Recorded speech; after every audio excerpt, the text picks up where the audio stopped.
Hi everyone, Jalingo's word of the week is Babylon. This is a term used to describe a policeman, woman, or the police force in general.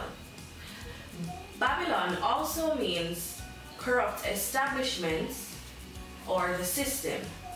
This term may also be used to describe any person, group, or organization that oppresses the innocent. You may hear the term Babylon being used along these lines. Yo Kevin, hide the weed, Babylon a circle the ends.